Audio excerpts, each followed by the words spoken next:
प्रधानमंत्री किसान सन्मान निधी योजनेचा 23वा हप्ता प्रधानमंत्री नरेंद्र मोदी यांच्या हस्ते काल पश्चिम बंगालमधील हुगळी जिल्ह्यातील तारकेश्वर येथून वितरित करण्यात आला।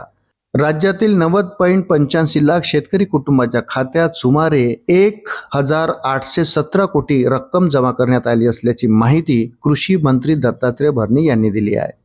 मुंबई येथून कृषी मंत्री दत्तात्रय भरणे दूरदृश्य प्रणालीच्या माध्यमातून या कार्यक्रमात सहभागी झाले होते।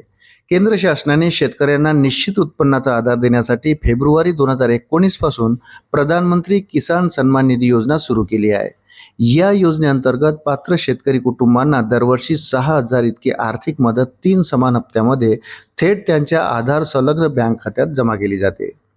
कृषी मंत्री दत्तात्रय भरणे म्हणाले, प्रधानमंत्री किसान सन्मान निधी योजना ही शेतकऱ्यांना आर्थिक आधार देणारी महत्त्वपूर्ण योजना आहे।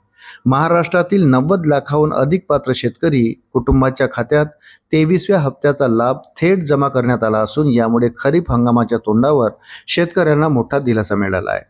पीएम किसान योजनेचा हप्ता वेळेवर वितरित केल्याबद्दल प्रधानमंत्री नरेंद्र मोदी, मुख्यमंत्री देवेंद्र फडणवीस, उपमुख्यमंत्री एकनाथ शिंदे व उपमुख्यमंत्री सुनेत्रा पवार यांचे महाराष्ट्रातील सर्व शेतकऱ्यांतर्फे आभार व्यक्त करतो।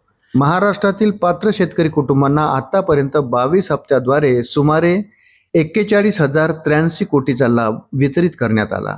यंदाच्या 23व्या हप्त्यात राज्यातील भूमी अभिलेख अद्ययावत, आधार संलग्न बँक खाते व ई-केवायसी प्रक्रिया पूर्ण केलेल्या 90.85 लाख शेतकरी कुटुंबांना सुमारे 1,817 कोटींचा लाभ थेट हस्तांतरणद्वारे मिळणार आहे। पीएम किसान योजनेचा लाभ मिळण्यासाठी लाभार्थ्याकडे फार्मर आयडी असणे आवश्यक करण्यात आले होते। या कार्यक्रमाचे थेट प्रक्षेपण राज्यातील कृषी विज्ञान केंद्रे, जिल्हा व तालुका कृषी कार्यालय, ग्रामपंचायती, कृषी उत्पन्न बाजार समित्या, संशोधन केंद्रे, शेतकरी उत्पादक कंपन्या, शेतकरी उत्पादक संघटना तसेच सहकारी संस्थांमध्ये आयोजित करण्यात आले आहे। केंद्र शासनाने 20 जून हा दिवस देशभर पीएम किसान उत्सव दिवस म्हणून साजरा करण्याचा निर्णय घेतला होता। त्यानुसार कृषी विभाग, महसूल व वन विभाग तसेच ग्रामविकास विभाग यांच्या संयुक्त विद्यमाने राज्यभर हा कार्यक्रम उत्साहात साजरा करण्यात आला। अशाच नवनवीन अपडेट्ससाठी व्हिडिओला लाईक आणि चॅनलला सबस्क्राईब जरूर करा। धन्यवाद।